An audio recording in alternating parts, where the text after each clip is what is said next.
একজন sound designer কিভাবে সিনেমাকে জীবন্ত ও অনুভূতিপূর্ণ করে তোলেন?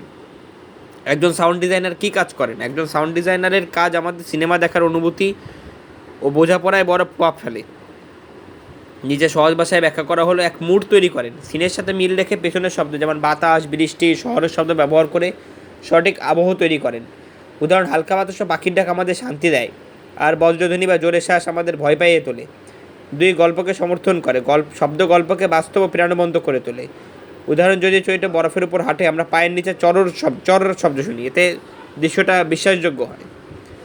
তিন, বাস্তব মনে করায়, ভালো শব্দ ছাড়া সিনেমা অনেক সময় ফাঁপা বা বানানো লাগে, ইভেন যদি ভিডিও ভালো হয়। চার, আমাদের অনুভূতি পরিচালনা করে, সঙ্গীত ও শব্দ আমাদের বলে দেয় কখন খুশি, কষ্টের, ভয় বা শান্তির অনুভূতি হওয়া উচিত, এমনকি কোনো কথা না বলেও। পাঁচ, গুরুত্বপূর্ণ মুহূর্ত তুলে ধরে, কখনো কখনো চারপাশ হঠাৎ চুপ হয়ে যায়, এটা জানান দেয় অনেক কিছু গুরুত্বপূর্ণ ঘটতে যাচ্ছে। সংক্ষেপে, সাউন্ড ডিজাইনার সিনেমাকে বাস্তব বা আবেগময় বোধগম্য করে তোলেন। সাউন্ড ডিজাইনারের গুরুত্বপূর্ণ ভূমিকা বলতে গেলে এক সৃজনশীল শিল্পী। সাউন্ড ডিজাইনার শব্দের মাধ্যমে আবহ, অনুভূতি ও পরিবেশ তৈরি করেন। উদাহরণ, স্বপ্নের দৃশ্যে হালকা প্রতিধ্বনিযুক্ত শব্দ ব্যবহার করে স্বপ্নিল ভাবা না হয়। দুই, গল্পকার, শব্দ এমন কিছু বোঝায় যা শুধু দৃশ্য দিয়ে বোঝানো যায় না।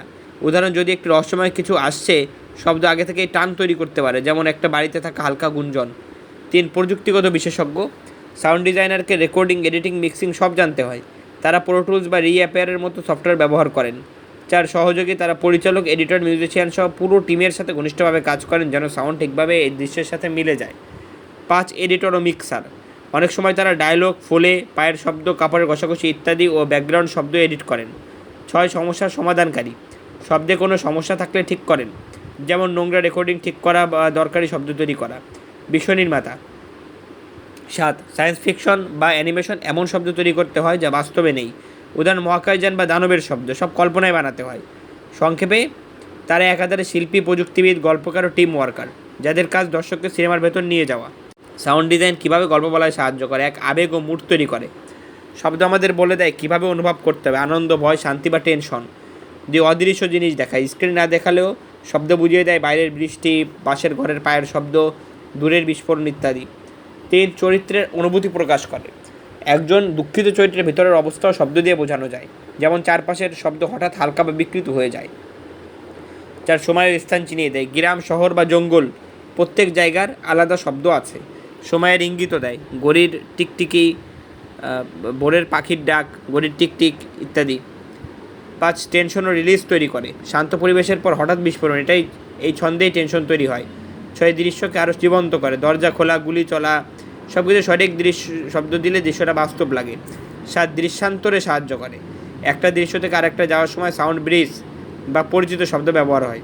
সংক্ষেপে, শব্দ এমন কিছু বলে যা চোখে দেখা যায় না, কানে শোনা যায় আর মনে মনে মনে অনুভব করা যায়। এটা একরকম অদৃশ্য গল্পকার যে আমাদের অনুভূতির পথে সিনেমা দেখে যেতে সাহায্য করে। কিছু সিনেমার উদাহরণ যেখানে সাউন্ড ডিজাইনের বড় ভূমিকা আছে: কোয়াইট প্লেস 2018, শব্দ মানেই জীবন মৃত্যু, চরিত্রটা চুপচাপ থাকে, ছোট্ট শব্দ ভয় তৈরি করে। ডানকার্ক 2017, টিকটিক শব্দ দিয়ে সময়ের চাপ তৈরি করা হয়, শেফার টোন দিয়ে টেনশন ধীরে ধীরে বাড়ানো হয়। দ্য ম্যাট্রিক্স 1999, ম্যাট্রিক্সের দুনিয়ায় শব্দ থাকে চকচকে আর কৃত্রিম, আর বাস্তব দুনিয়ায় শোনায় রুক্ষ, এই ব্যবধান গল্পে গভীরতা আনে। The Lord of the Rings 2001 থেকে 2003, কল্পনার দুনিয়া, প্রত্যেক প্রাণী, জিনিসের আলাদা শব্দ বানানো হয়েছে যা ফ্যান্টাসিকে বাস্তব করে তোলে। গ্র্যাভিটি 2013, মহাকাশে শব্দ নেই, তাই বাইরের বিস্ফোরণ আমাদের বিস্ফোরণ নিঃশব্দে দেখানো হয়। হেলমেটের ভেতরের নিঃশ্বাস বা কম্পন, এগুলো চরিত্রের ভেতরে আমাদের নিয়ে যায়।